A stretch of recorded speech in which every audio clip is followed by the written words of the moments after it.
Good evening. Hi, everyone. And hi to the nearly 100 people who are online and watching us over the webinar. My name is Stefano Giorlanos. I am the director of the Remarque Institute here at NYU. And I also teach in the history department. And it is my pleasure to welcome you this evening to tonight's event, hosted jointly by Remarque and the journal History and Theory. Before I proceed to introduce our speakers, allow me to take a second also to thank my colleagues at Remarque for organizing this event. Our program manager, Samantha Paul, our MC, Anne Nguyen. I make the mistake of getting another poet. Sorry. And Haley Ackerman as well. Thank you also to the editorial group for History and Theory who are here with us, especially the great conspirator, Ethan Finder. Ethan, stand up for a second. Great conspirator, stand up for a second. Ethan is the class of 1958 Distinguished Professor of History and Letters at Wesleyan University and the Editor-in-Chief of History and Theory. Okay, then time to turn to introduce our speakers and the conversation that they will participate in. I don't really think that any of them need an introduction, but nevertheless, bear with me, please. So first, all the way to my right, we have Dipesh Chakrabarty, who is the Lawrence A. Kimpton Distinguished Service Professor of History, South Asian Languages and Civilizations in the College at the University of Chicago.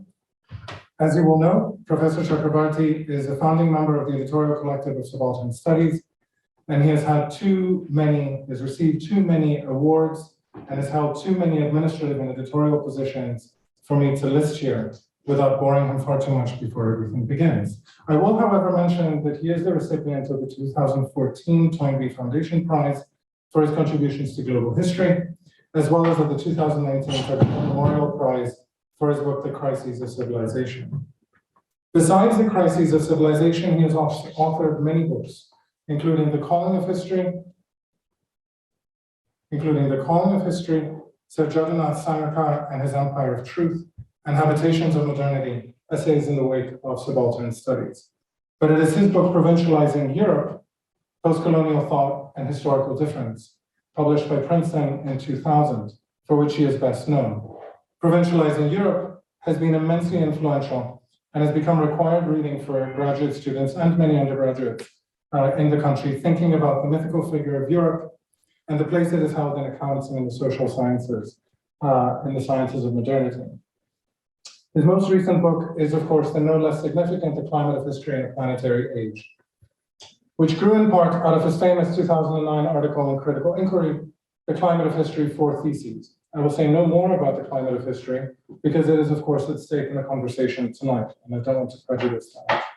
His work has been translated or published in Arabic, Bengali, French, German, Italian, Korean, Mandarin, Polish, Portuguese, Spanish, and Turkish, which I list only to create envy among the rest of us. François Hartog, immediately to my right, began his career as a key member of the group of French classicists and historians that radically transformed our understanding of the ancient world. Among them, Jean-Pierre Vernon, Pierre Vidal-Naquet, Nicole Leroux, Marcel Détienne, and others. His first book, The Mirror of Herodotus, The Representation of the Other in the Writing of History, announced several of his interests, and since then he has worked extensively on the meaning of history, the status of historiography, and their confrontation with time. He has published no fewer than 20 books spanning from ancient Greek thought to the present. And he is best known nowadays, especially in the United States, for regimes of historicity, presentism, and the experiences of time, which was published in French in 2003 and translated in 2015. That book, which also participated in the second wave of the reception of Reinhard Koselleck's work in the United States, reframed the meaning of presentism and established in our lexicon the term regime of historicity. Professor Hartog was awarded the Légion d'honneur in France, as well as the Ordre National du Mérite. Last year, he won the Grand Prix Baudelaire. He too has won many other prizes and has actually managed to publish 2 more books since the one that we're discussing tonight, Chronos, The West Confronts History, which was published in French in 2020 and just published by Columbia University Press. Allow me to note that copies of both The Climate of History and The Planetary Age and Chronos are available for purchase just outside afterward.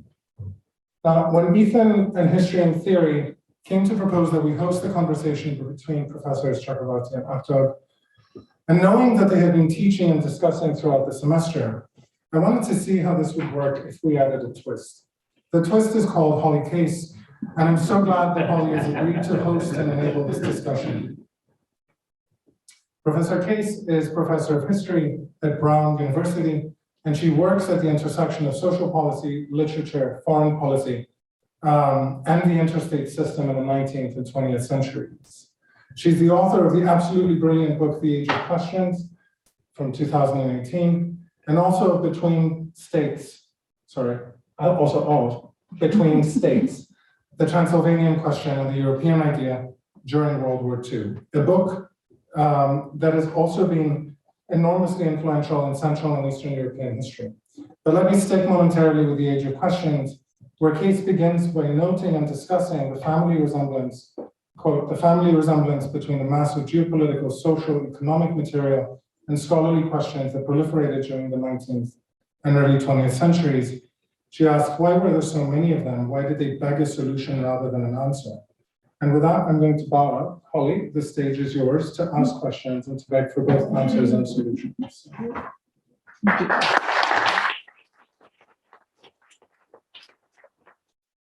So I'd like to open, first of all, thank you, Steph. That was really kind. And it's a great honor to be on this stage with the two of you. And I wanted to start, for those who maybe haven't read the books recently or maybe skimmed, with an easy question. And so for the two of you to talk a bit about, because both of you in your respective books make the case for taking the scale of geobiology and or the Anthropocene into account in thinking history and also politics through history.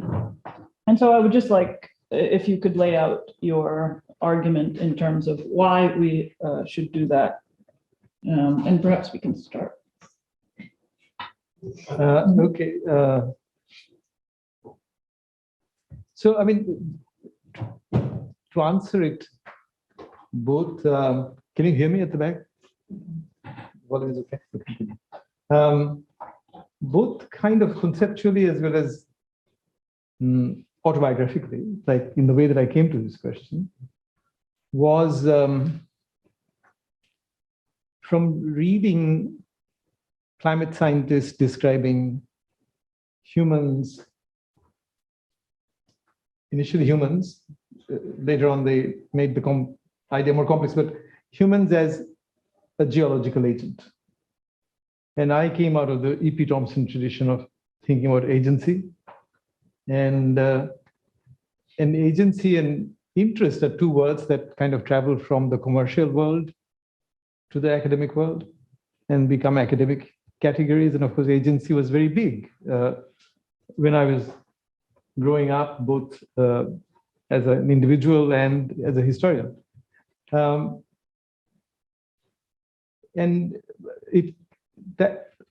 I had geology as my minor subject as an undergraduate student.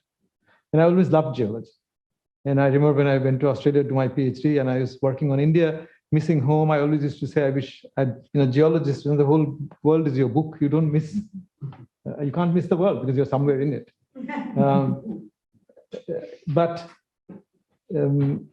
I was totally fascinated that humans were a geological agent, a geological force. And then, of course, some of them, including my colleague in the geophysics division in Chicago, David Archer, who wrote a very good book on global warming called what do they call it? The subtitle is How Humans Have Already Changed the Atmosphere for the Next 100,000 Years. The climate. And he was saying, and then others have said it, that humans, our institutions, our institutionalized existence with our numbers, technology, we have the same kind of impact on the planet as the asteroid that killed off the dinosaurs. So in effect, we have the impact of a thing, of an object, a hyper object. And I've been brought up on Collingwood and E.H. Carr, and through them on Croce. And I realized that from the early 19th century, not so much in the 18th century, but you could go back to Vico, historians have been distinguishing between humans and things. And this comes up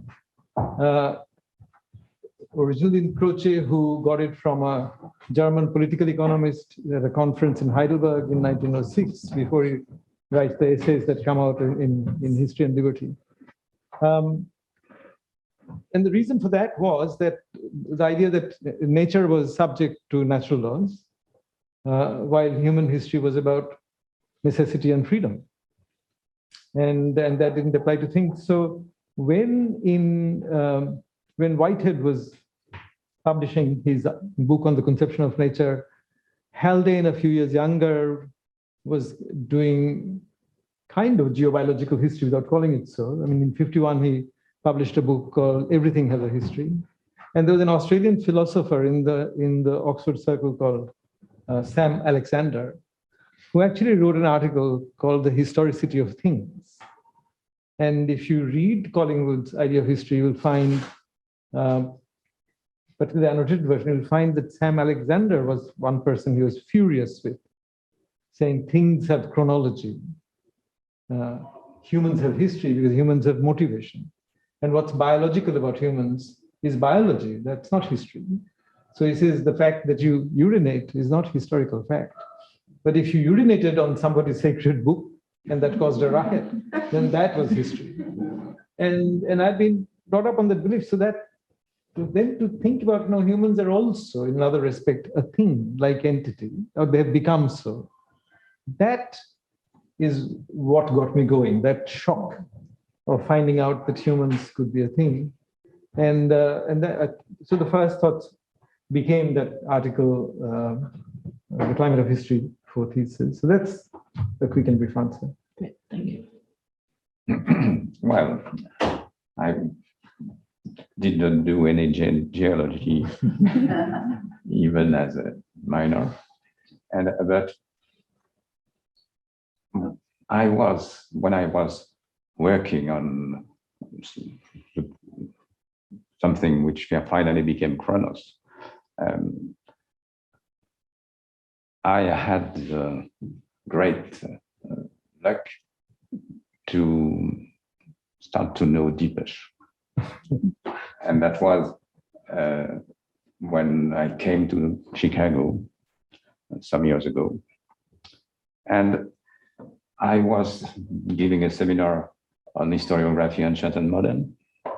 And Dipesh came to this seminar. I was a student in your class. Yeah, quite often, when he could.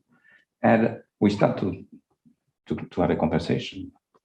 And he made me aware that I could not stop my reflection with the problem of presentism, because something different has happened and something which have to take into consideration. So that's no use to ask why do you introduce this dimension, but we have to. I think that's not an option. We have to introduce this dimension. And through this conversation with Dipesh, I had the opportunity to discover this world, expanding world of the Anthropocene, and to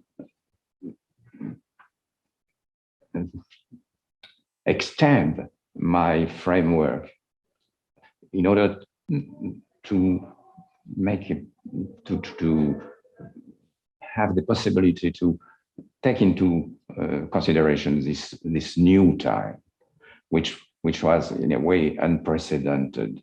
I mean, and with the fact that this new time is it's what I call chronos time. It's not, and it has nothing to do with the eternity of God, if you want. That's chronos time, but with incommensurable length in comparison to what we call the time of the world. And so I start to think, wouldn't that be maybe useful, at least interesting, to try to formulate something like a new regime of historicity in which we are.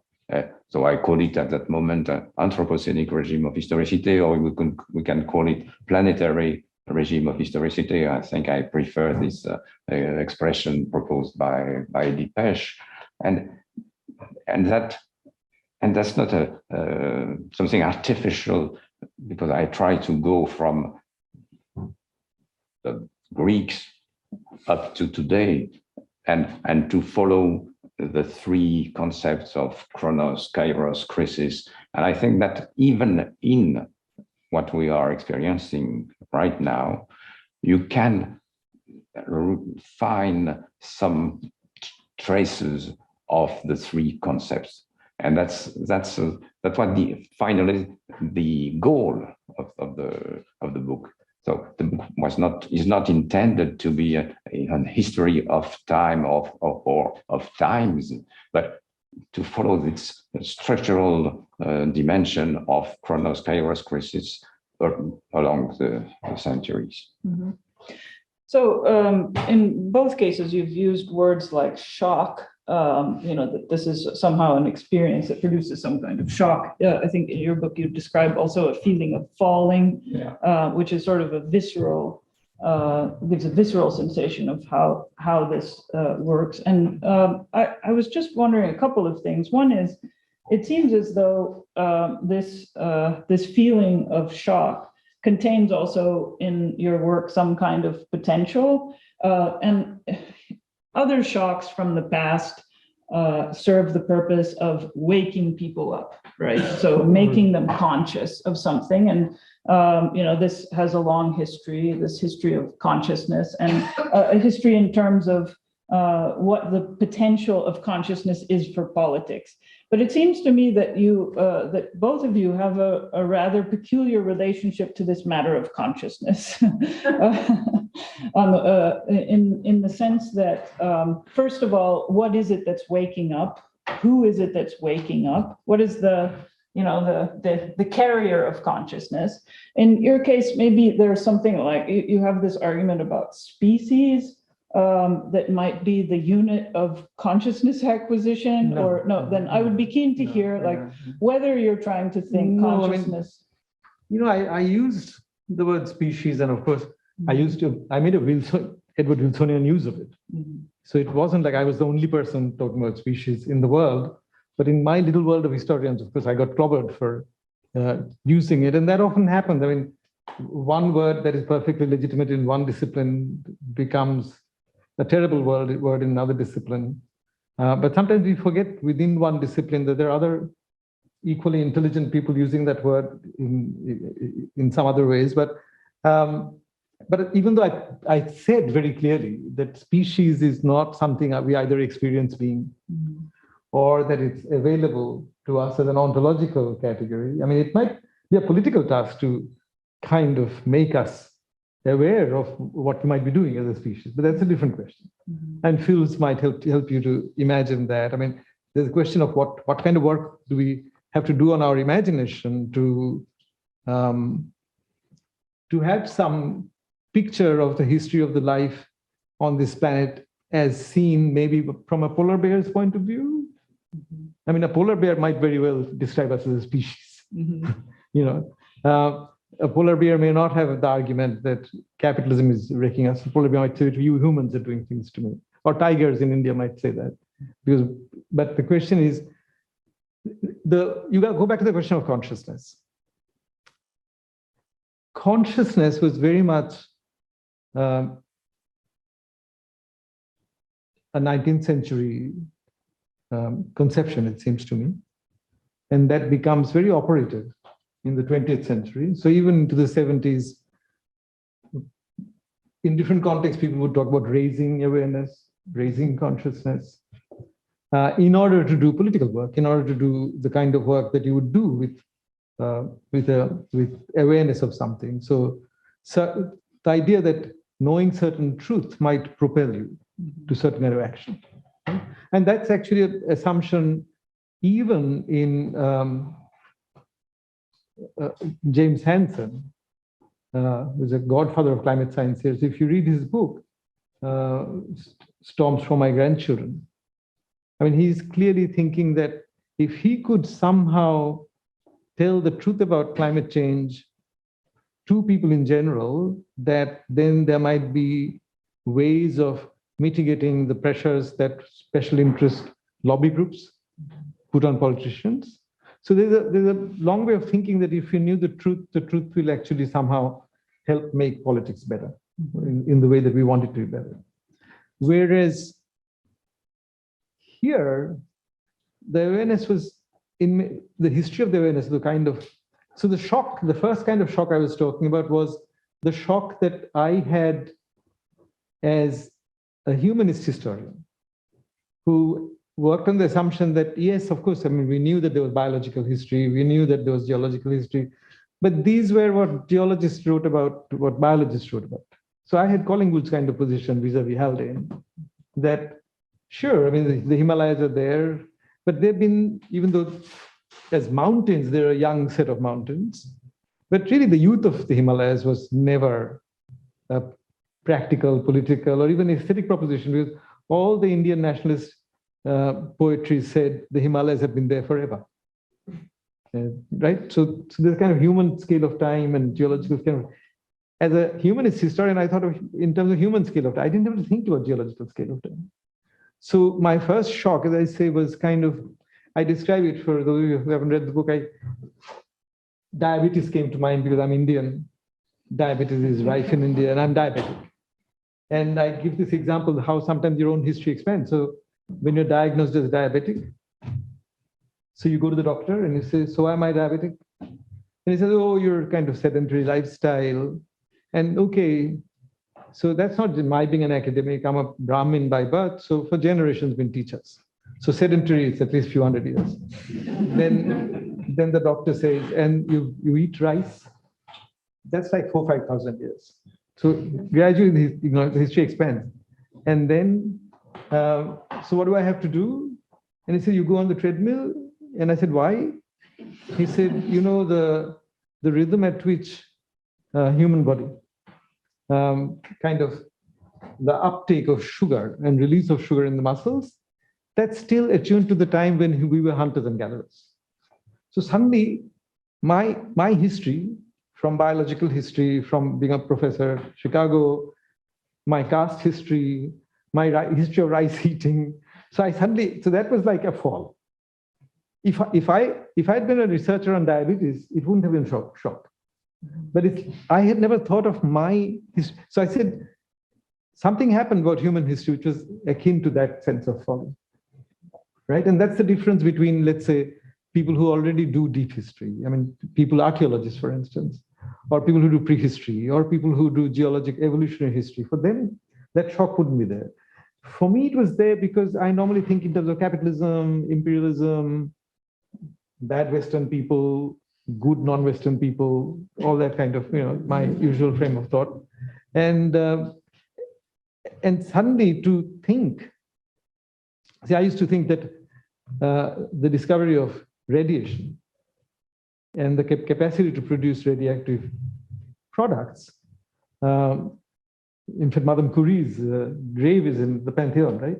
And it's still built in such a way as to protect any visitors from the radiation coming out of her body. So I think that's the first time humans consciously encountered something, produced something about which they have to think in terms of tens of thousands of years. And we still have problems about what to do with this waste, right? But it still wasn't part of it. Was okay, the problem in human history, it was a decision problem. Should we have it? What to do with it? That kind of stuff. But then to think that capitalism let's say capitalism, for those who want to blame capitalism. Capitalism produces carbon dioxide. Let's assume it's capitalism.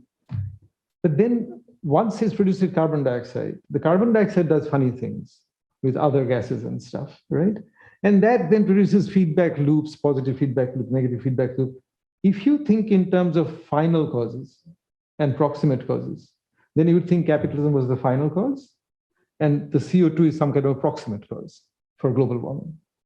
But what the scientists were saying is that when capitalism comes to a state, which can be historically explained, or what we are calling capitalism, when that institutional setup itself becomes part of the Earth system, that is part of the very interconnected geological and biological processes that keep life going on this planet.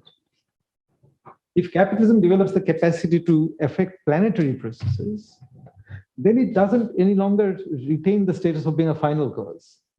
It then belongs to a complex set of causes, where even a capitalist cannot control all the effects that that kind of capitalism's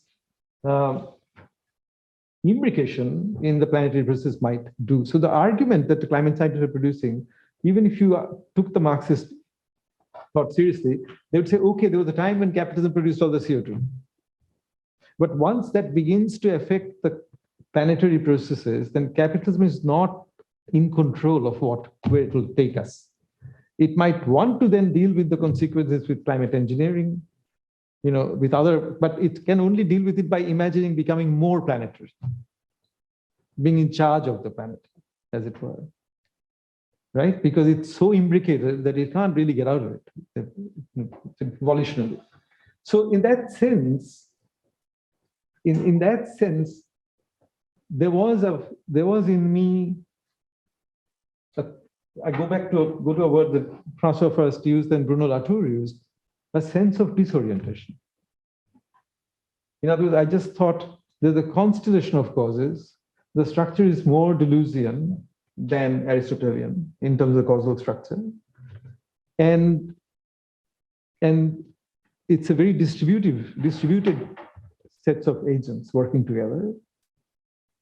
And to produce history in that mode of raising awareness, so that the awareness would actually inform action, seemed to me a much more complicated problem. So in some ways, for me, the project of history as either realization of consciousness, which is what begins with Hegel, with the cunning of reason, then with Marx, it's a project, Thesis 11. With many of the 20th century movements, it was a project.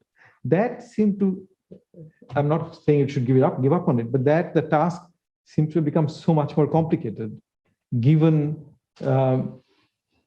that, in my understanding, what was a final cause, may have been at a certain point, was no longer kind of a telos driving anything. Mm-hmm. Yeah, I think this touches on one of the matters that I think makes it complicated, and that is somehow that at the moment that one becomes conscious, one is conscious of the fact that it's too late in some respect. I mean, or the thing, the thing that the time when consciousness would have been most helpful has passed. Well, in the sense where there are two things to say about this. So people who criticize me, Christophe Bonnery, and today actually somebody sent me an essay, very interesting, by a Russian scholar, actually going back to Barnetsky's kind of discussions in the Soviet Union in the 1930s and 40s, where he was proposing that humans take charge of the planet. That's where we are heading, and he looked on it as a good project, just as Arrhenius thought that global warming would be good. There will be more crops being produced because of more CO2 in the atmosphere. So, and sometimes these people cite these facts to say, we should have acted when so-and-so knew. The difference from one or two specialists knowing and today's time is that, and that's why I try to discuss in the book. At the very beginning, I say that this is now part of everyday news. So when the time when we imagine when we should have acted were times when we did not know about the problem on such a large scale. It wasn't part of everyday news. So when Exxon was hiding data, Exxon actually employed people, including one of my physicist friends, to work on alternative energies. And then they sacked them and decided there was still more money to be made from fossil fuel energy or whatever was the reason. And they hid that data. And then James Hansen and others, Naomi Oreskes, have exposed them. But for me, the interesting fact is that this awareness that is around today, including Biden's climate bill, I mean, everybody's aware of it today through news. So for me, this kind of awareness never existed before. There may have been awareness among some specialists. So to give you an example, as a historian, so general books on climate change people started writing them from 1990s. So if you go to the library and look on books explaining, because the IPCC was set up in 1988, so scientists were writing books on climate change. Same time as people were writing books on globalization. And I tell you, go to American Historical Review, year 2000, and the respected Harvard historian Charles Meyer has an essay called Consigning the 20th Century to History. Not a word about climate change. Everything else is there. That's the gap. Yeah, and here I'm wondering whether there is, because both of you seem inclined to lay out the conditions that we are experiencing in order that we can think the politics of the future. And this as a condition, I would like to understand a bit better, this condition whereby we've stopped asking the question, what is to be done? And the question is more, what have we done? Which has a very rhetorical feel to it. It's sort of more of the shock, of the pain, rather than an automatic mobilizational feel. And I'm wondering what sort of horizon gets opened when, that shock is the force that we're confronted with as part of our condition. And I was thinking here of when we were talking about consciousness, so the way that Marx describes bourgeois consciousness, they can get as conscious as they like, it won't help. And it almost seems as though, their very consciousnesses, their very obliviousness is part of their role in history. And so it doesn't matter if they later get conscious, it will never work for them. And so it's almost as if, and Marx saves the proletariat that's going to have this world historical perspective and that therefore is going to be able to do politics. And so the question is, does this mean that are we all bourgeois in the sense that it's too late for all of us? Or are we all proletariat in that we're all supposed to have this world historical perspective that that enables us to enter into action? And maybe here I can ask you, because your approach to consciousness, you mentioned Marx even less than Dipesh. And even less, I like it. Yes. And both of you mentioned, have in your work what I would describe as an interesting Marx-shaped hole, which is not a hole, in the sense that you don't just mention Marx, but somehow there's a hole shaped like Marx, where you can sort of see his outlines, but he's not mentioned explicitly. And so I wanted to ask, in particular, because you have this line that is, it's about belief. We need to stop knowing and start believing. And I wondered if this bears some relation to the consciousness question. Would knowing be something like being aware, being conscious? And what is believing then for you? Well, it's the possibility of action. To be aware, of course, is necessary, I think. And that's something where we can intervene but we are not the one who act. And as long as you don't believe, you are not going to act. And I think that it comes with about Dupuis Mhm. about his enlightened catastrophism. And he says, we know that catastrophes are looming around in front of us or are coming, but we don't believe. And so he sees his work as helping or proposing to move from knowing to believing. And that was also the position of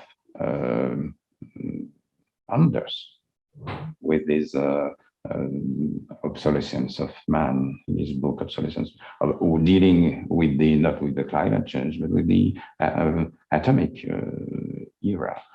And that was also in a way the position of Hans Jonas with the pedagogy of fair. That's the same aim. And in a way, that was also the position of Bruno Latour to have this. So they are not apocalypticians. None of them. If there are something in terms of religious categorization, they are rather on the side of prophet. That means that we are announcing something which is going to happen, except if you do what you have to do. So that's if you are in the Bible, in the great prophets, it's, well, you are going to disappear. Israel is going to disappear, except if you repent and come back to renew the covenant. And that's a very old, long tradition. But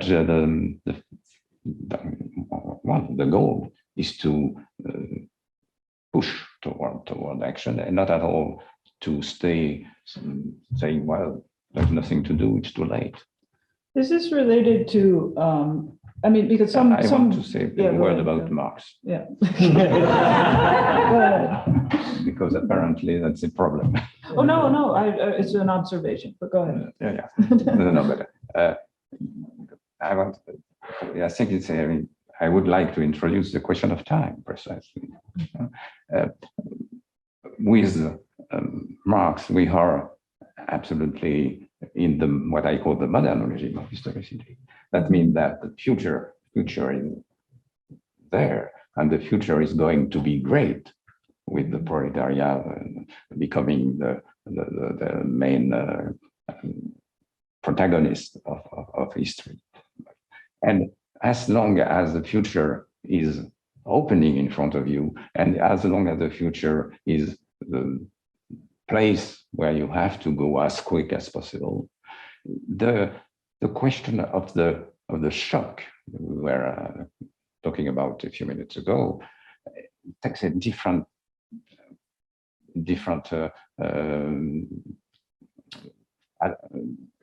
looks differently, because the shock is an incitation to go even quicker in direction of a better future.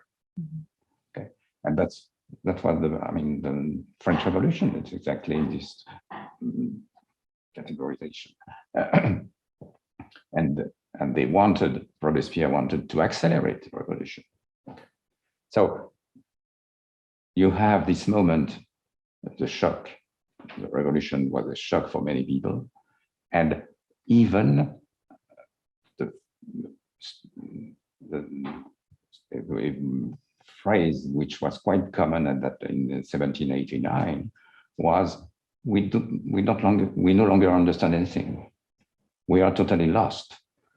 We don't know where to look, in which direction to look in order to understand what's going on. And that's the reason why I'm so much interested in this moment, because in the moment when you moved from what I call the ancient regime of historicity. That means when the light comes from the past, and in order to understand what's going on in front of you, you'll first look in direction of the past to borrow examples, precedents, and whatever. But as with the revolution, no longer work. So you are lost. And the one who gave the formula of the new regime, of what I call the modern regime of historicity, is much later, Tocqueville, in 1840, when he said, when the light no longer comes from the past, spirits walk in darkness. And that was precisely what happened with the revolution. And Tocqueville went to America. And from America, that means from the future, he could see what was the meaning, the direction of history in Europe and in France. So you have this reversal. And so the shock at that moment becomes the occasion of a better arriving at grasping what was and find the words in order to give a precise description of what was going on. Mm-hmm. Yeah, and because you talk a lot about Christianity, and so maybe I can touch upon that, because maybe part of this problem with the shock and with the consciousness matter is that for the purposes of religion, a coming to consciousness is maybe the equivalent of a conversion. And you're not supposed to convert multiple times. and somehow Marx is, like the momentum of the French Revolution era plus Marx was such that you had to, and this might be the extended presentism you talk about, that the expectation is that you be ready to convert multiple times. And so each individual conversion ceases to have the significance of the conversion, or you're supposed to wake up serially to new and different realities, some of them smaller, some of them bigger. Oftentimes, I read a Czech story recently about a guy who had a whole day in a pub, fell asleep, woke up, realized that everything before that was a dream, had another day, in a pub, woke up, fell asleep, woke up, realized that that was a dream. And, I think this is somehow some element of this presentism that you described, this sort of oozing, expanding presentism, is that the one thing you can be sure of is that you'll be woken up again and to yet another new reality. And so it loses some of its shock value. And so maybe in the interest of maintaining the shock. That's what happens. But see, François' book Chronos has been very helpful for me to clarify certain things, and I'll come to it. But so if you take two books, here's the irony of history, which I think is part of the shock. Take Steven Pinker's book, Enlightenment Now, published in 2018, very confident about the Enlightenment, even has a sentence saying that humans are so much better with dealing with diseases now that we know we don't have any more pandemics. That's 2018. And the facts he actually gives are not untrue. So the fact is that humans in the last 70 years, on the whole, life expectancy has gone up, even of poor people. They live poorly, but live longer. We eat better. Famines in many parts of the world have gone down. China and India, good examples. In 2000, of the consuming classes, the bulk of them came from the OECD countries and Japan and the usual countries. There's a statistic from 2017 which shows that now these old consuming countries take up about 35%.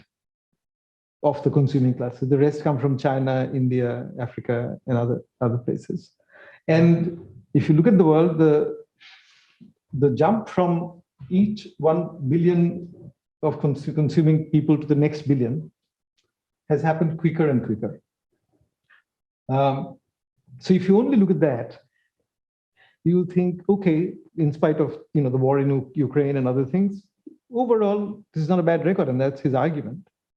But those graphs are all, you can superimpose them on the graphs that the earth scientists call great acceleration.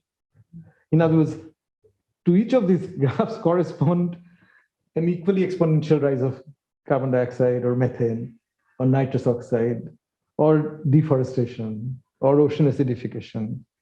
So something very interesting happened. So now the more people come into money, the more they want to eat protein.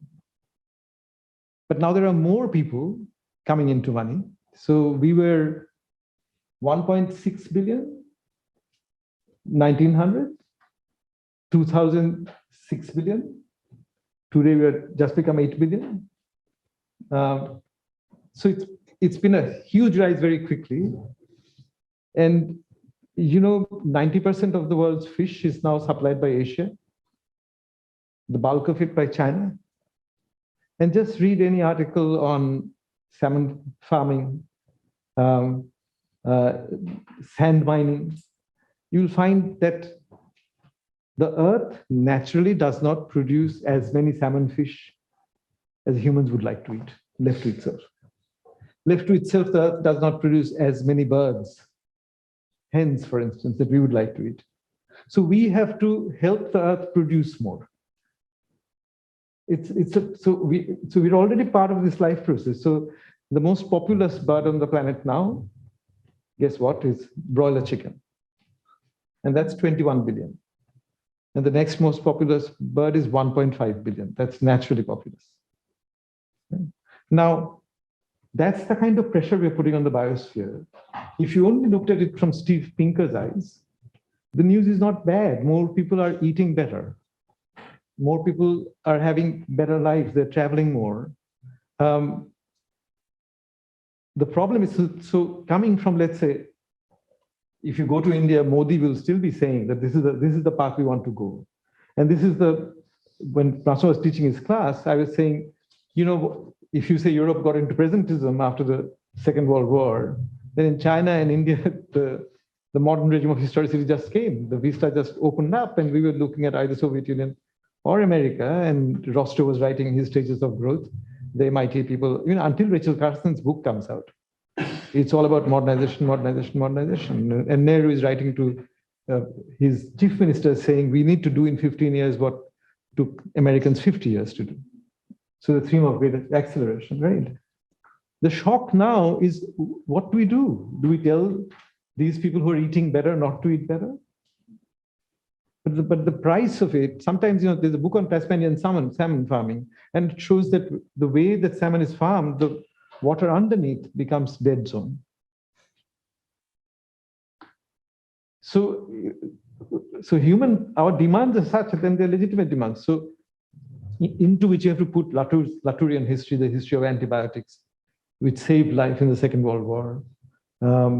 You have to put the history of DDT, the ironical history of DDT, and malaria, and all of these things. So once modernization was like something that people got converted to. I mean, the Ba'athist parties in Iraq and Syria, they were copying Stalin's model for resource mobilization. And nobody was actually opposed to modernization. And even today, it will be very hard to say to the aspirational classes in India and China and other places, don't eat so well or don't live so well, don't have an MRI machine. You can't say, it doesn't make sense. But you now know that the price of that the way we sustain these people, or we and they themselves, is by becoming more planetary, by helping the planet produce more, the biosphere produce more. And that's the crisis. So the disorientation comes from your conflict in values, that you actually know that this is what Heidegger had this image of, I forget the exact German word, but which means basically, in English translation, the expression is challenging forth, right? You're not actually waiting for the earth to produce, but you challenge the earth to produce more. And the whole crisis of what they call excess CO2 in the atmosphere. So if humans were not bothered about CO2, the planet would take care of it. By excess CO2, what we refer to is the amount of carbon dioxide that the planet at its own pace cannot process. So it's really expressing our sense of urgency. We really like saying to the planet, giddy up, you need to work faster for the CO2. Otherwise, we have to take it out, put it somewhere. But in doing that, we become more planetary. And we're not sure if becoming more planetary is good for us. So that contradiction between the secularization of the dream of modernization, and secular in both senses, like everybody accepts it. The contradiction between the pursuit of that dream, the modern regime of historicity, and the growing awareness, and now it's part of news, that it makes us more involved with what the planet does, and does it on a long-term scale, not on our scales of time, right? And that's why I say Anthropocene is a very interesting, François and I were discussing this. The epoch is the lowest geological unit in the way that divide time. And normally it goes for tens of millions of years or 20 million years, but in terms of millions of years.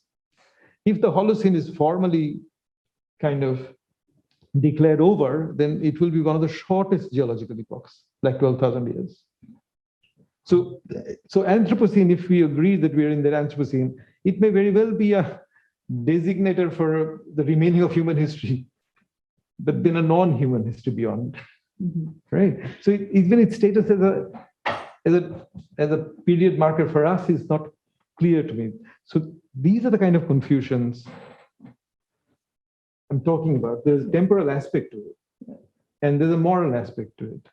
Yeah, and it's precisely this moral aspect and the political aspect that I would like to talk about a bit more, because I think you're right about the confusion, or I agree on that point. And also it seems as though what's being put into conversation, however awkwardly, is the lifeboat versus spaceship model for the Earth.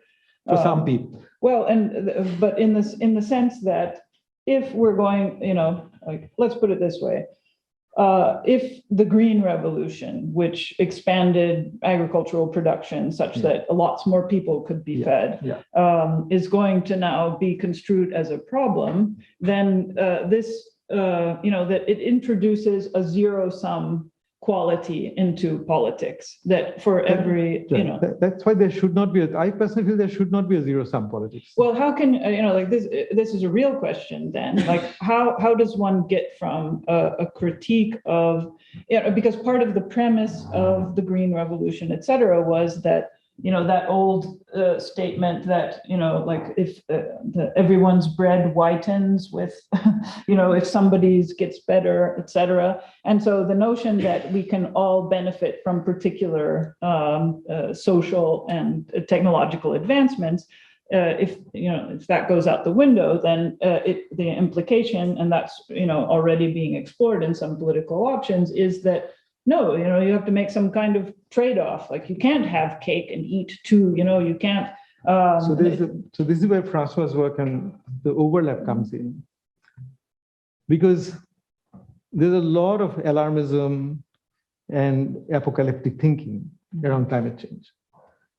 And when I read François' chapters describing Latour as an apocalyptic thinker, technically speaking, like in terms of his understanding of apocalypse, and of course, François put it with a very nice sense of humor, where he said, but he's a heretic apocalyptic thinker, because if the Inquisition were around, they would be interested in Latour, because Latour was saying, yes, it is apocalyptic, but we can live through it. So he was saying, end times have come, but you can survive them. And that contradiction would have been heretic. But see, François' work helps me to tease out what's particularly Christian in that sense of time.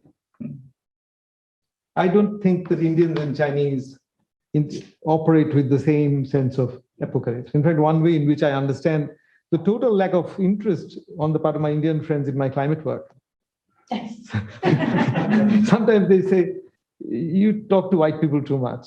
And I went to Bangladesh and gave a talk, and they called me Dipesh Da very affectionately, older brother. Dipesh, you become white. Chada hoye geche. And it's because we don't inhabit that any sense of end times. If you look at Hindu mythology, sort of, destruction comes and goes, you survive it. So that kind of feeds into what François or Latour would describe as an everyday denialism of the problem. But what I was trying to do in my book is, as a French friend said, go around like the idiot in Dostoevsky and say, but what is the problem? Because I think people who propose solutions too quickly and total solutions don't appreciate the depth of our predicament. The depth of our predicament comes because a lot of people genuinely are living well. A lot of people genuinely have experienced one kind of democracy, which is the democracy of consumption. I mean, they haven't necessarily experienced political democracy and other things. And you see the pleasure of it in the aspirational classes. But there is this problem, and it is, if you go and tell these people tomorrow, if you tell them, look, get an electric car, and you can travel. So I mean, just look at the West. I mean, I was in Australia a few months ago, and they're converting to electric cars. And people, the most important question for people is, how far can it go? Do I have to travel less? So if you get a cheaper car that goes further, they'll buy that. The question, how convenient it is. So the whole electric car solution is, you don't have to change your lifestyle, just change the source of the energy, we're all right. But actually, if you read about lithium batteries, if you read about the kind of rare earth material that have to be found in undersea islands, either solar panels or electric cars are not without environmental problems. So when I listen to my economist friends, my scientific friends, and now all the universities are trying to do something about climate. So we had a university-wide committee. I was the only humanist on it. And clearly the STEM subjects, or now it's called art, is part of it. It's only humanities that gets money. So it's clear that the solutions that people propose are piecemeal. The solutions that are, only my friends in the humanities propose totalizing solutions. Get rid of capitalism, or go back to before 1492. Now, neither of these things are going to happen in the next 30 years. And therefore, we need to, in practical terms, we need to be pragmatic. We need to think climate mitigation, climate adaptation. I'm not writing about those things in the book. I'm simply trying to get my readers to understand that what we consider personal and what we once regarded as political, the personal is political, it is now also planetary. Our everyday decisions are actually implicated in the processes by which our institutions, our technologies are putting pressure on the biosphere to produce more for our benefit, for our consumption. And that, do you see where the confusion comes from? So you don't have a political clear roadway that if I do this, things will be fixed. Yeah, and I think what you're talking about seems valid for the moment that we're in, where there's differential awareness of the real options on the table, and also that there's, I think both of you speak to this, that there's a politics that's in flux and it hasn't landed yet. And Latour talks about it too. There's something is got loose, a reshuffling is underway, and its ultimate form has yet to be determined. And so, like, once, let's say, if that politics emerges, the ones that the kinds that you imagine, presage, or speak about as imminent, then a lot of the ideas, the proposed solutions that you're talking about will be viewed through the lens of those politics, not the ones that we have today, which creates the confusion. And so part of that new politics, the task of it will be to, or it will portend to clear up that confusion for us, a hypothesis. So again, to go back to François' work, so François' regimes of historicity ended with the presentism proposition, right? And what happens today, I find with climate change, it actually pluralizes and fragments both the present and the future. So the present is constituted differently. So just to give you an example, I recently gave a lecture in India to a business school because they were all trying to put sustainability and climate change into their courses. So they asked me to give a humanistic lecture. And the professor said, so when do you think things will become dire? Like 20 years? And they do scenarios. And I said, if you were to ask this question of a fisherwoman in the Sundarbans area where the Ganges meets the seas, it's already dire, and dire in a peculiar way. So there are women from fishing community who stand in waist deep in water with little baskets, catching small fish. So the water has become salty. And the salt gets into their reproductive organs, produces fungal and other kinds of infections. And this is how it came to light. A whole set of rogue doctors have moved in, performing hysterectomy on them. And if you do hysterectomy, after hysterectomy, it's very difficult for a woman to lift weight. And because they're poor women, they have to lift weight. So their lives become miserable. And the government is now moving in to regulate hysterectomy. I would have never connected hysterectomy with climate change until I heard this from some feminist friends in Calcutta who are active in this.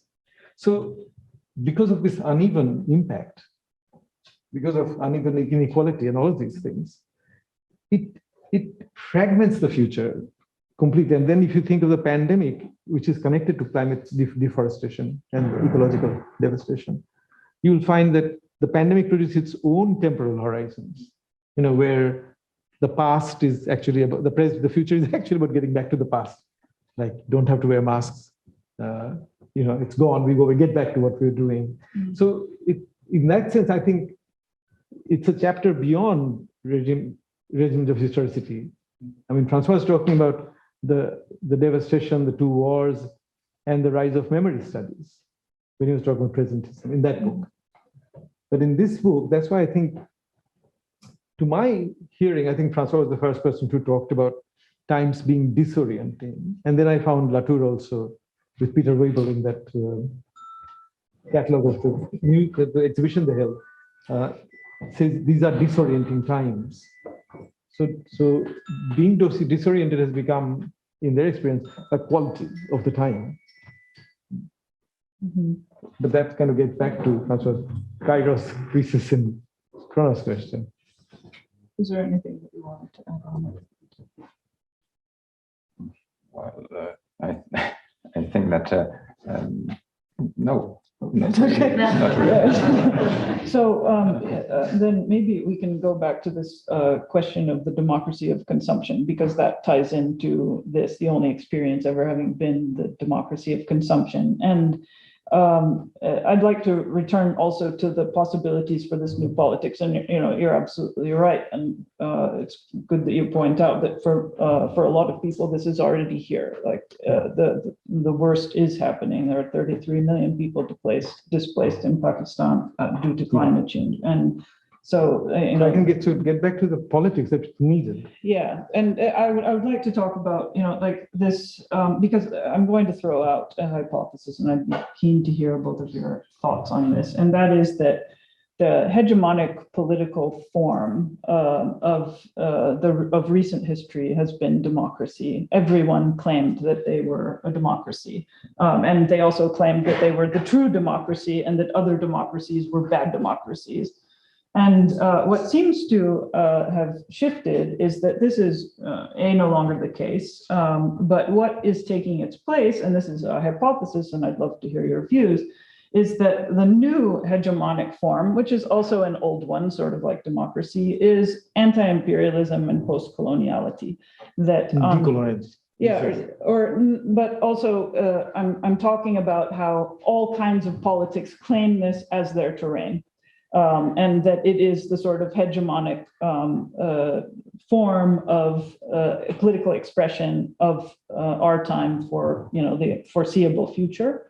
And if this is the case, how does, when, like sort of what one would have construed as the old enemies and the old, allies are, all declaring themselves to be in the same camp, if you will, what are the potentials for, if this is the settled point, what are the potentials for this new politics to emerge? And how, is this, the hegemonization of the post-colonial and the anti-imperial, is that somehow related to this question of taking longer timescales into consideration? Or is it a coincidence of history that this happens now? If we start to think these things together, what are the political possibilities? I mean, both of you kind of imply that whatever politics emerges out of this, it's going to be weird for us. And Latour did too, that there were going to be aspects of it that were going to feel very uncomfortable. And I would ask you to explore in a few words, if you can, like what parts of it are going to be weird, or how, when you say that, what is it that you imagine under the possible forms that the politics of the future could take? Well, of course, we don't know, but I think that the picture you gave just has also something to do with, I come back to the question of time, and this post-colonial, anti-imperialist turn or whatever, is also something which fits well in presentism. That means, I take one example. We read last week, Fanon, Franz Fanon.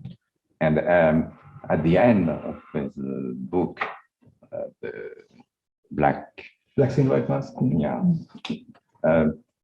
he said, I am not in favor of reparation.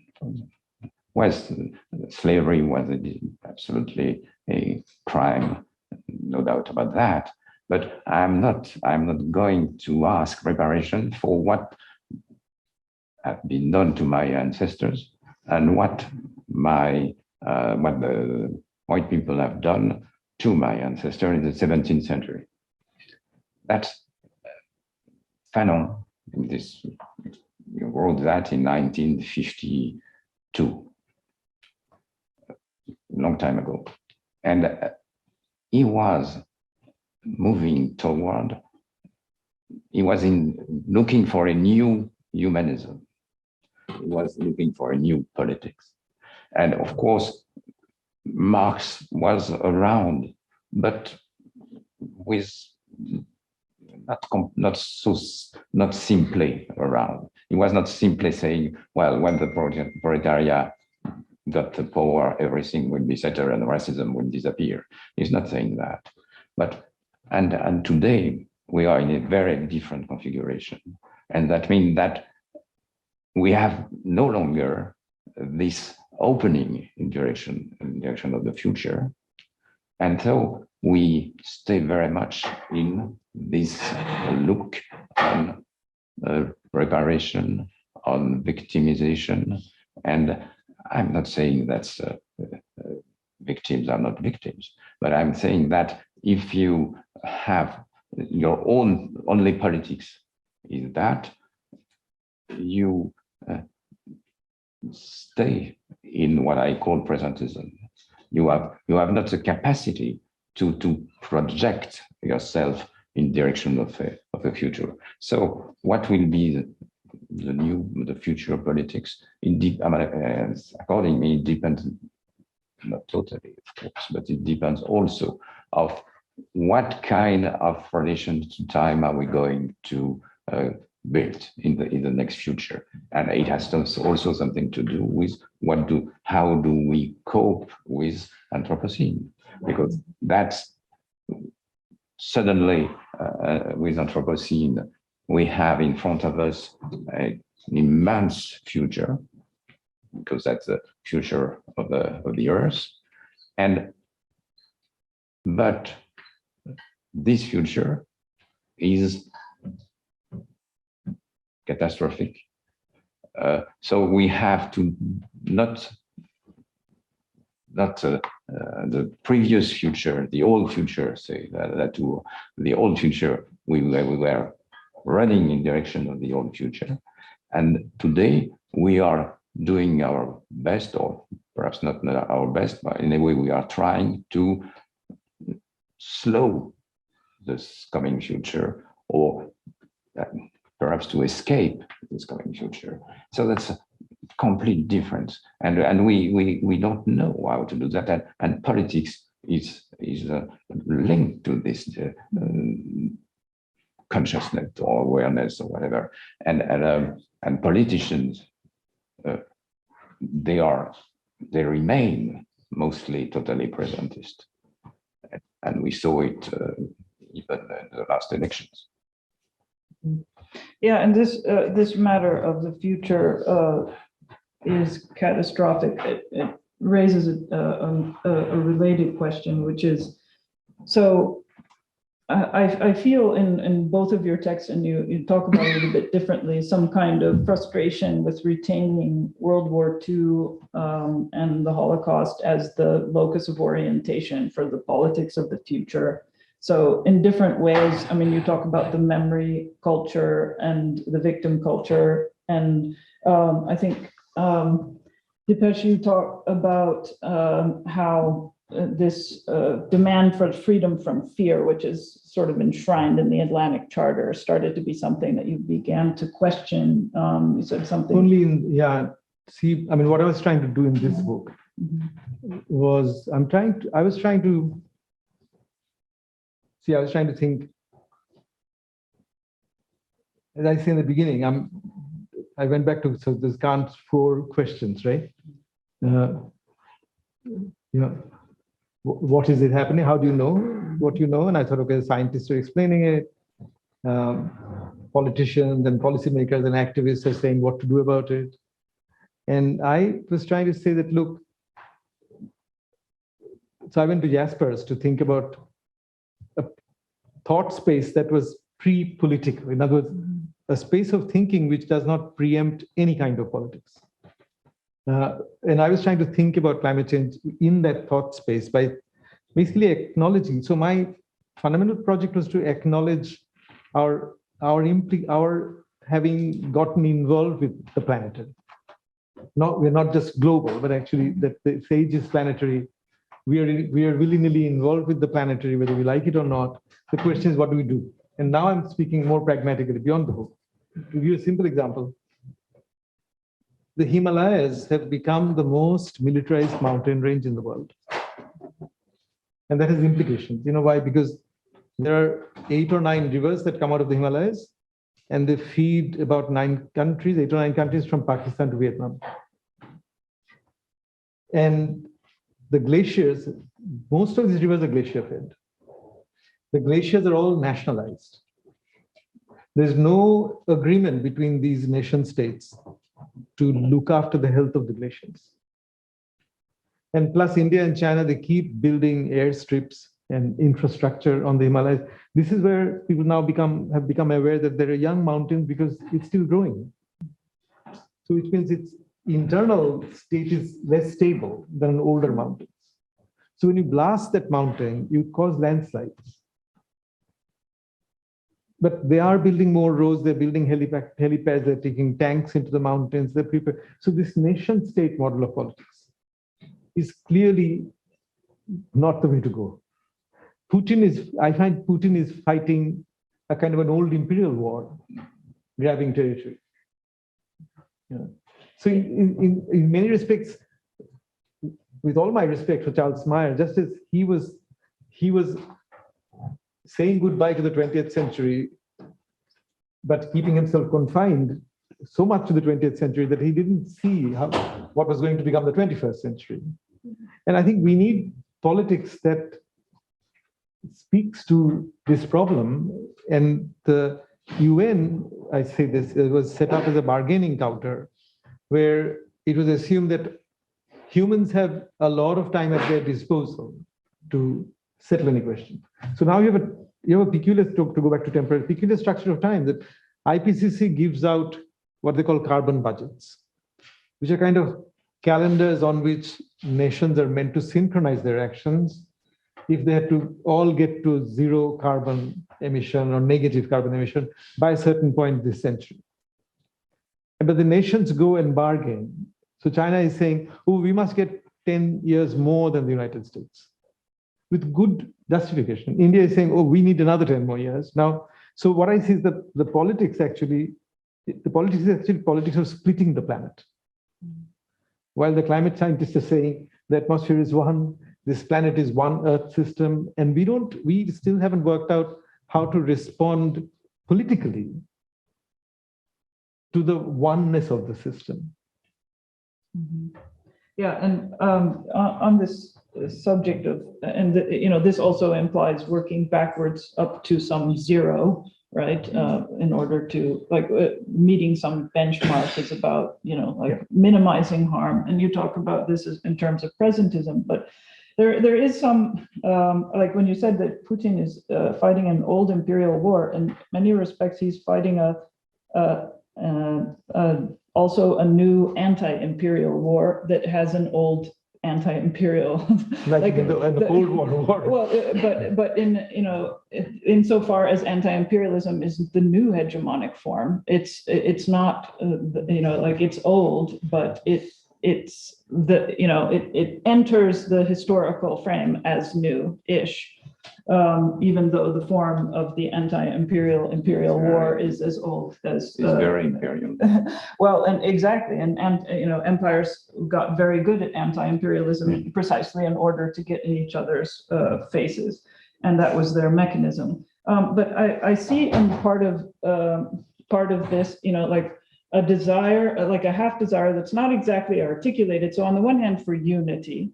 So some form of, like what my Czech friend describes the condition we're in as real existing individualism, and some desire to get beyond real existing individualism to some, alternative form of locus of thinking.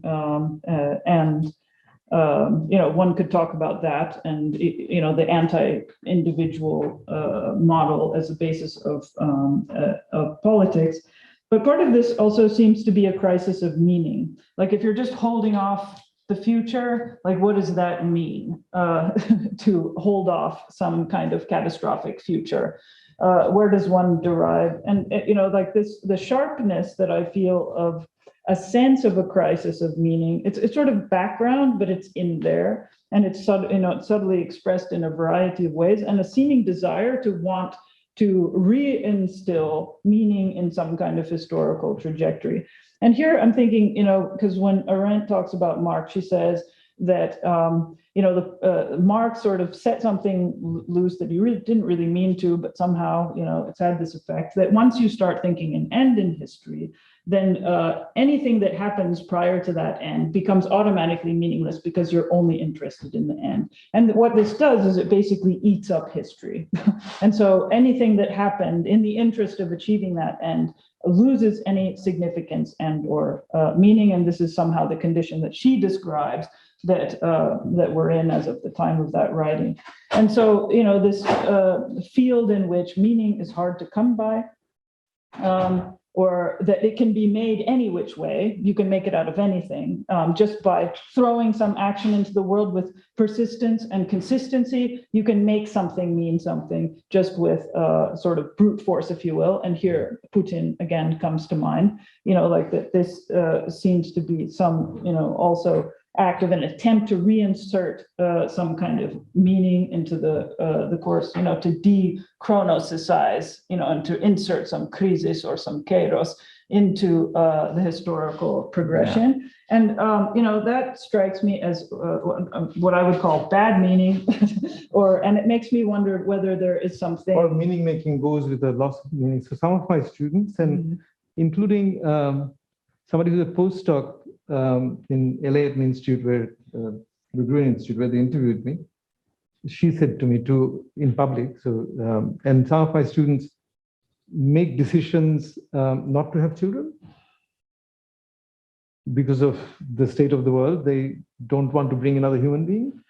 And that's surely a meaning-making activity. I mean, like they're trying to, it's an important decision they're making.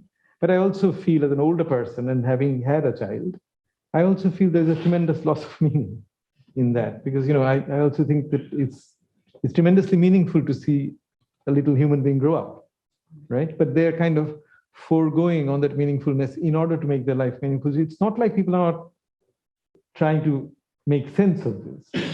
The confusion comes because unlike big things like socialism, modernization, revolution, which kind of often give the sense that there's a collective meaning to what's happening, and I can be part of this, that hasn't happened yet. There's not a huge ecological movement that's happening of, let's say, degrowth or, in a Wilsonian sense, scaling back, that we all can be part of. Climate engineering probably will happen increasingly, but I think we'll all be very ambiguous and ambivalent about it, right? It can't be that kind of it can't generate that sort of movement. So it's in that sense that the temporality, the time seems fragmented. You illumine a little zone of your life and try to make decisions that give your life some meaning. And it's, there's a lot of movements based on rage for that reason. The decolonial movement, or the decolonial movement of thought and thinking. I feel even that split, like if I read somebody like Eduardo Viveiros de Castro, the Brazilian anthropologist, he clearly acknowledges the influence of Deleuze and Guattari on his thinking. But if I read my friend Walter Mignolo, who is talking about going back to pre-1492, and there's a kind of, you see that there's a monist West facing a monist indigeneity with no kind of messy modernity or modernization in between. It's in these battles that you see we are all battle scarred, but there's nothing overarching that we belong to. We're finding enemies to fight. We're finding, because that's how political battles are fought. It's in that sense disorienting, because what happened, I think, from Hegel onwards or Enlightenment onwards, that we had a vision. So when we were reading Fanon, it's very interesting to see Fanon both in Black Sea and White Mask, and I think the Rachel Earth also often says, they were making a thing of me, not treating me as a human. And today, of course, this human thing distinction breaks down, as I was saying at the beginning, right? Humans have a kind of thingliness about them.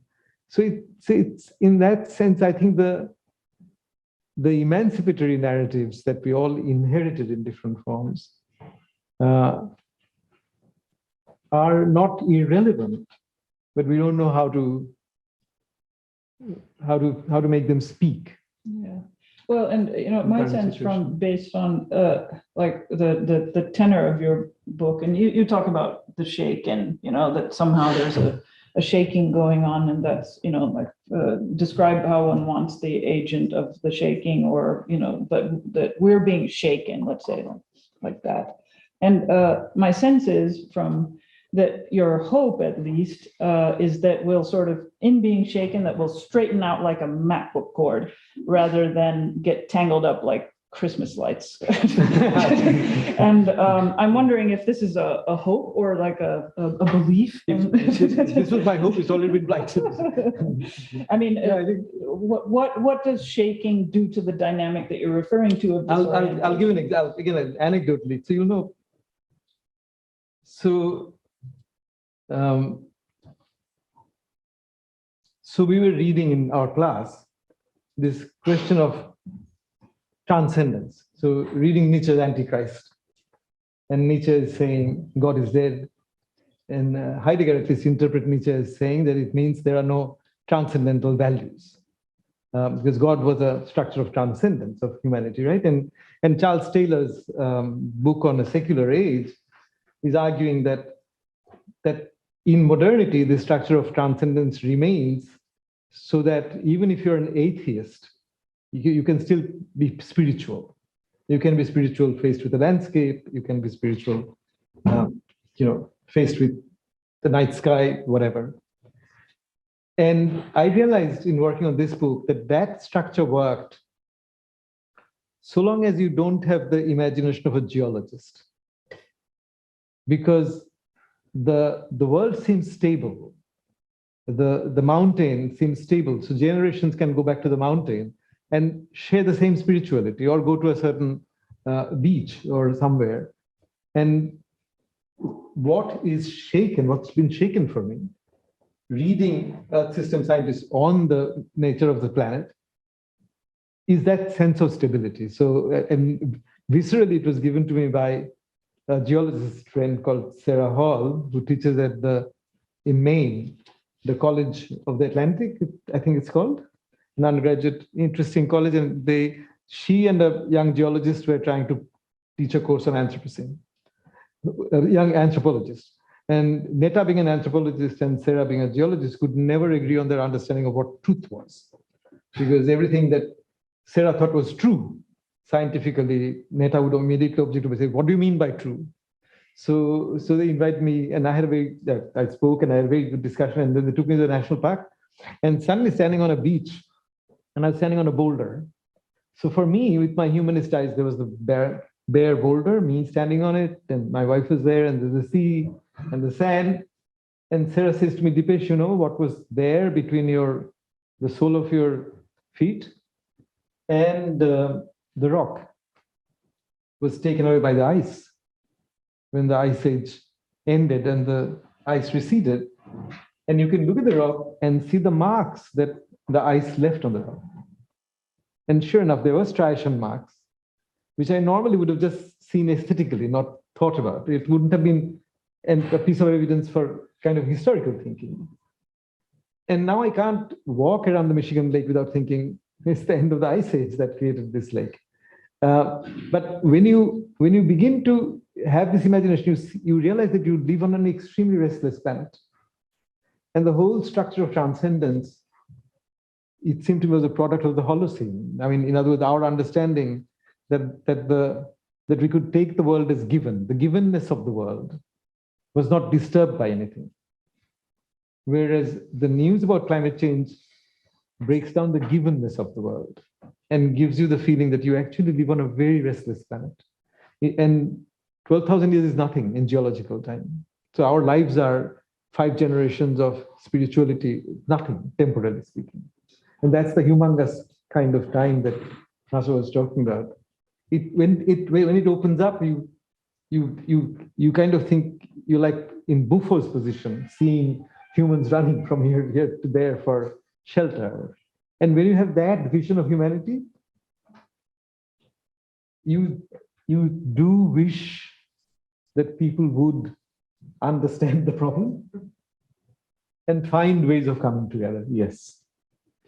Yeah, and I think on the question of the unprecedentedness of this experience, I mean, maybe this is too easy, but just recently, in the past few weeks, there was a spacecraft that was sent barreling into an asteroid to see if it could knock it off course. And at some point in the 19th century, people realized that all of human history could be ended by a stray asteroid, basically, and that somehow this fragility that you described became a matter of some people's consciousness and also a matter of concern for history. But at the same time, it's, I think it tends to be at moments, and for this one in particular, it tends to be at moments when it actually affects the individual subjective life that awareness comes to the fore. And so, in some respects, Pascal seems to have been right about, you can really only get the stuff that operates at a human scale, and the other stuff, it's out there, but when it enters your scale, then you can start to think about some aspects of it, but and you can extrapolate a bit on those aspects. but you know, like a You can't completely sustained inhabit it. thinking at that level is really tricky. Yeah. And so, you know, then this goes back to the question that you mentioned about children, because both of you actually talk about children in the book. I think is Theo your Theo, my colleague's child. okay, so He that's was somebody two. else. Right. Well, there's a picture of Theo, so very Yeah. playing with a bulldozer, Yeah. and so but there's mention of children. You also dedicate your book to your granddaughter, and you say at the end of the preface something like, and you know, I hope she will read this book. And I was wondering, like, how do you imagine them as readers? Like so much of us thinking Yeah. crisis is about thinking, you know, across a presumed generational gap. You know, and you talk about gaps a lot in your text, and this, you know, this gap between, you know, like one time and the next is something experientially, you know, real for, you know, in a subjective and real sense. And so I would just like to ask, what kind of readers do you think these children and grandchildren, you know, how do you imagine that reading? I would be glad, but I'm not sure that they will ever read. But I'm not sure. I mean, I don't know. But we had a discussion for lunch with Jennifer Crew, and she told me that now pupils at school no longer learn to write. They don't know how to write. So, well, they learn to read, but they don't know to write. So perhaps in the future. Cursive, yeah, of course. But they cannot listen, they cannot read properly. If there is something written in cursive, they say, no, I can't read it. So that's something, and it's true from, it has been true from 2007, I think they started teaching it. So it makes you think about what is the future.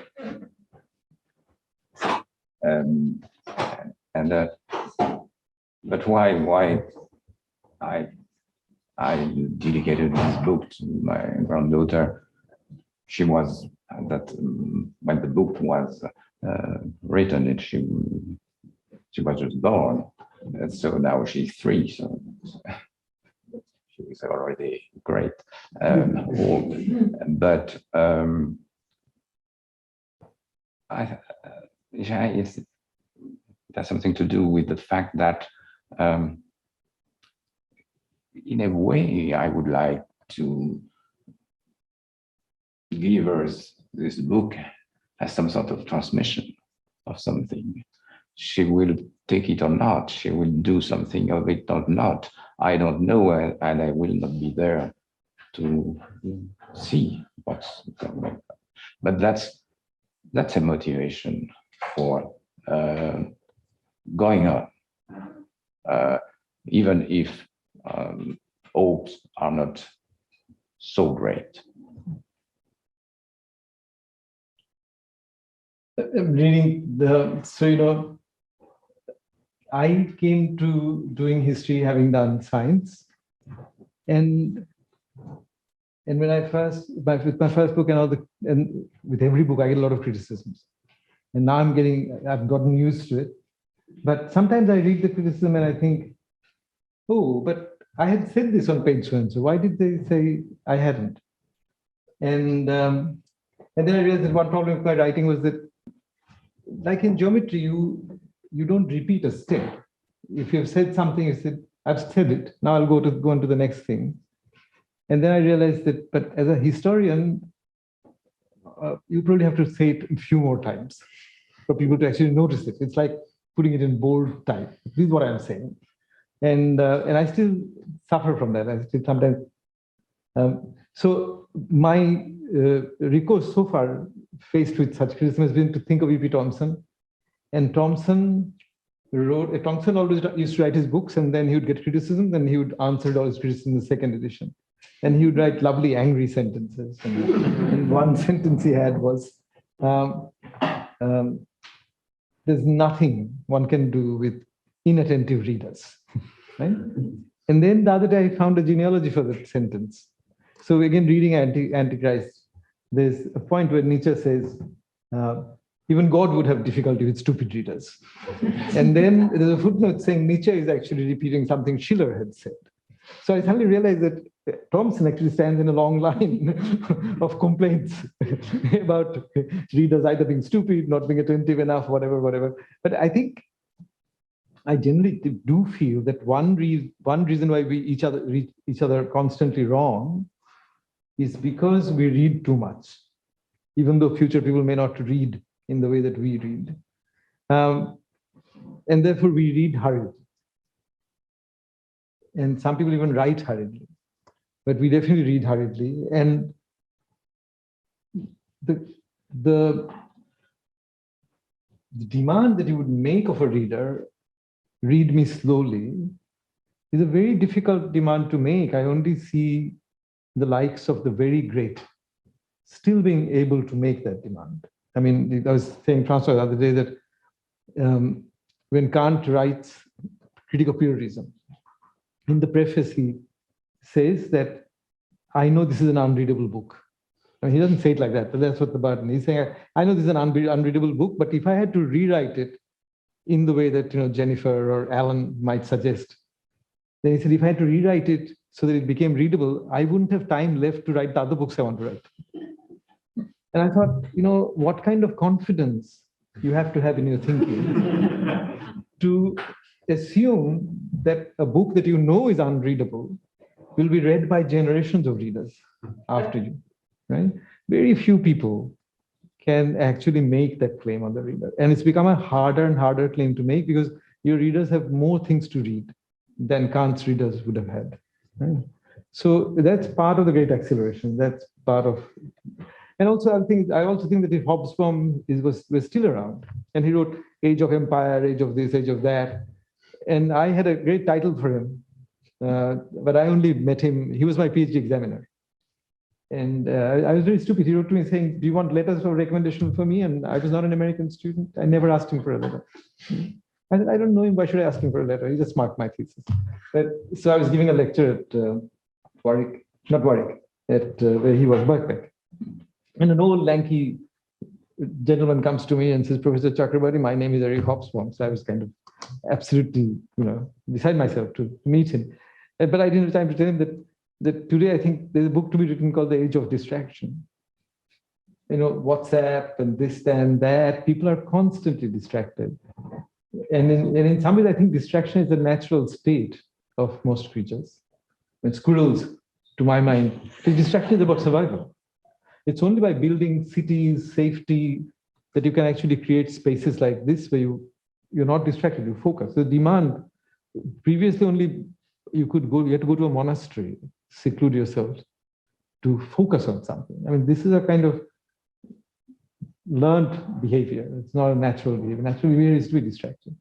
And I think that's where we're all heading back in many ways. Our everyday life there's too much information. There's too many things you have to process. And forms of reading will come out of that. So, and there I feel like a dinosaur because I enjoy slow reading.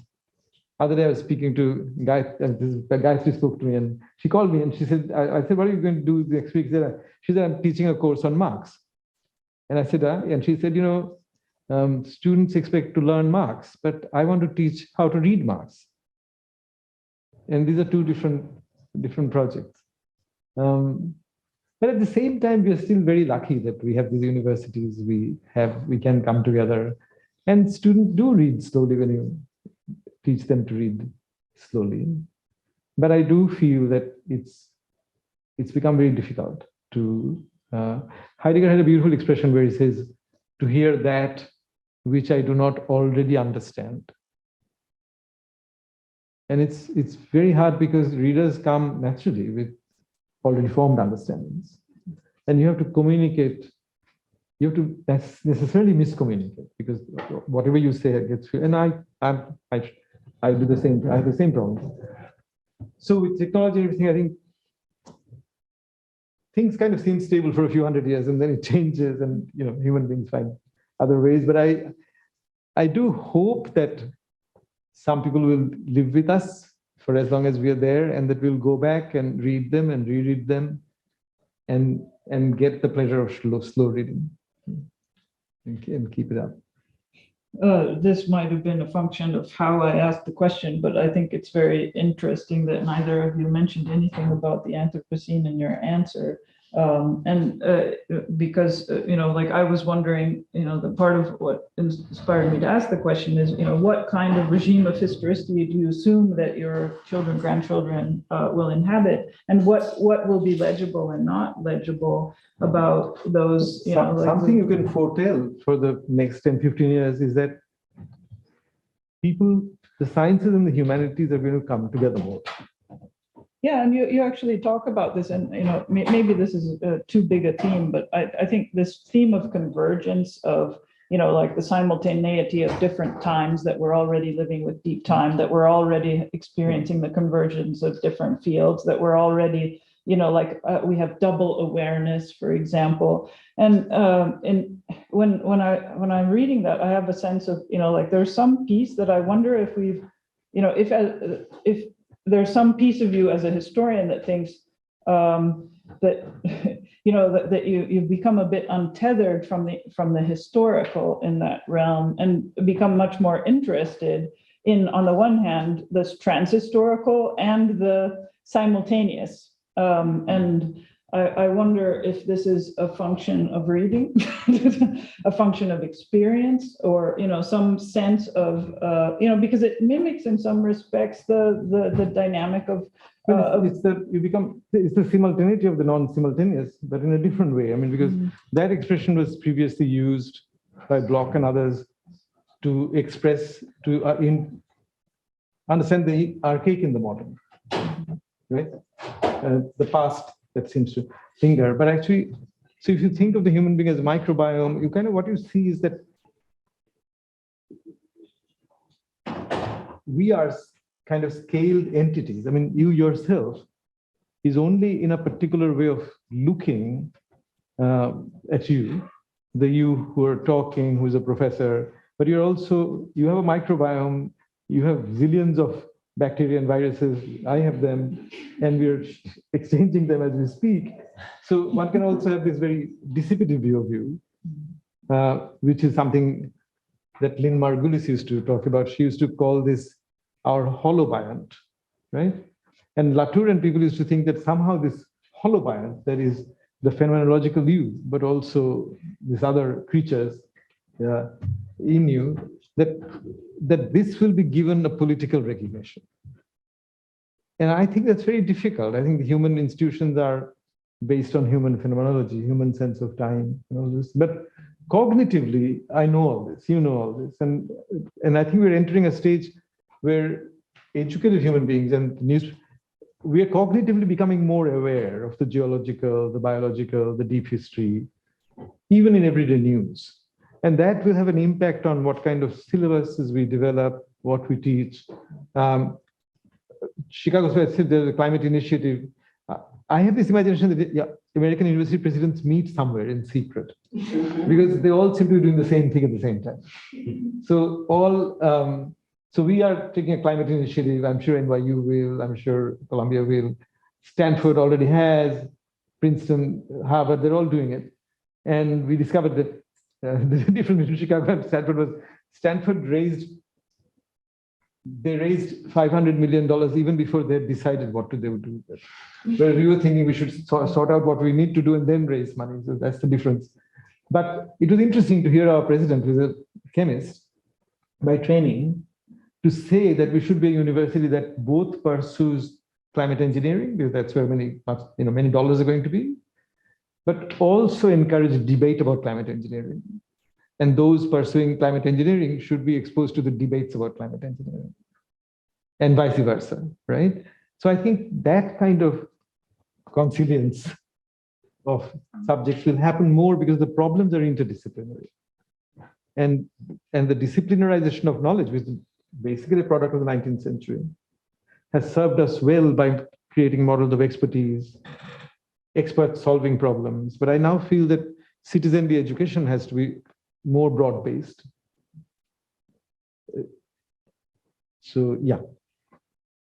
I have the signal that we're going to close now, but I wanted to thank both of you for, first of all, for coming, but also for participating in this conversation. So maybe we can thank François Hartog and thank you, and the Remarque Institute and History and Theory for putting this together.